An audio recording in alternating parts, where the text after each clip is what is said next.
ما په جیلونو کې د دې قرآن حال لیدلی دی، ما په دفترونو کې د دې قرآن حال لیدلی دی. زه یو جیل کې ومه، داسې دروازې سره خوا کې زما بستره وه، نو اول خو ماله قرآن میلاوېده نه وي چې د قرآن بې عزتي کېږي چې ته یې دلته راوړې. ما یې دا خو بیا انګلینډ ته ولېږی چې لږ لرې وي چې بې عزتي بالکل ونه شي. خو خیر سوالونه او منتونه قرآن مې حاضر کړ.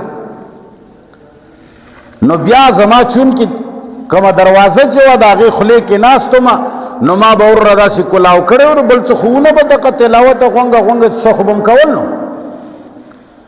یو وروره چې کله به د جیل والا متعلقه کسان راتلل، هغه ځای کې به ودرېدو، لارې نه به یې داسې څه شی را اوږد کړ، ټنګه ټنګه ټنګه ټنګه د دروازو به یې وټنګول. ما به داسې ورته وکتل چې لورې پښې به هم لرې وي او دغه دوپړشا به هم لرې و، لرې نه به یې داسې. ما بولتے جی چھ دی ایسی یار جی یہ سامنے سے ہٹاؤ جی آگے جا. حالانکہ تیرے گا کنا نا جی اس کی بھی عزتی ہو رہی ہے نا یار. ٹوپک میں راغستے دے دا انگریز قانون دا پارا، ہاتھ کڑے ملاس کے راغستی دی دا انگریز پا قانون، او دا تمام طاقتون استعمالون دا دی خلاف چې دا دی ولې منلی دی او په دې د عمل ولې کړی دی. چا چې د انګریز او دغه د قانون بې عزتي کړي د هغې ته هتکړې اچوم، خو قرآن را باندې دومره ګران دی چې جي په دې مخې تېرېدی نه شي. داسې ګران خو دې در باندې د انګریز قانون شي چې دومره لرې ترې اوسېږي. عمره به نه راننوته چې دا به یا ما داسې لوړ شی و هغې کې نه وی ایښی، یا به مې په دې لاسونو کې داسې ونیو داسې وبدرېدمه، نو بیا به راغی تېر به شي. دې بې عزتي کېږي. دا عزت و؟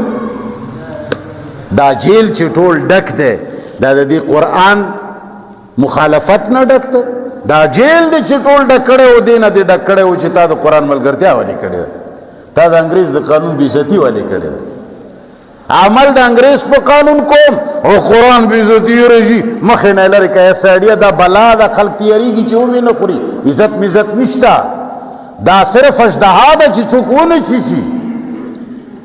مسلمانه دا کم نه منه چې ته قرآن منې، که دې قرآن منلې سره جنت ملویږي، زما د الله په ذات قسم چې ابو جهل دې جنت ته لاړ نشي، د سره به زه د سړي زوی نه وم.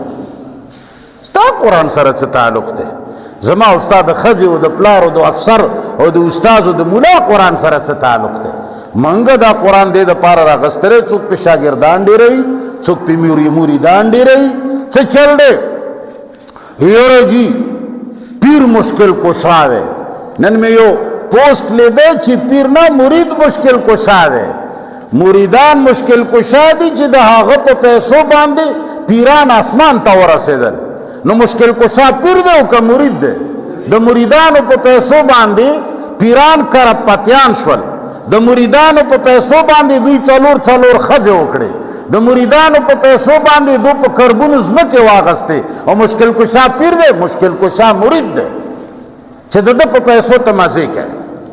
نو خبره دا ده وروره قرآن موږ نه منو، داسې ګپ لګوي خلک. چا چې قرآن راغستی دی د هغه غرض دا دی چې په دې علاقه کې مې وخت ښه تېر شي او خلک وایي شیره جي دا ډېر دینداره سړی. قسم په خدای که بل مقصد دپاره چا راغستی دی؟ څوک پې شاګردان وهي، څوک پې مریدان وهي، څوک پې جیبونه وهي او څوک چې کوم دی پې مالونه وهي. مختلف شیان دي دې قرآن په ذریعه. دا موږ د مینې نه نه دی راغستی، په دې موږ جګړه نه کوو. زمونږ افسر یې نه مني، زمونږ سرکار یې نه مني، زمونږ ملا یې نه مني، زمونږ قیدي یې نه مني، زمونږ امي یې نه مني، زمونږ ښځه یې نه مني، زمونږ نر یې نه مني، ځکه موږ الله غلامان کړي. څوک چې د الله بنده شي هغه الله غلام کوي. وصلی الله تعالی علی خیر خلقه محمد و آله و صحبه اجمعین.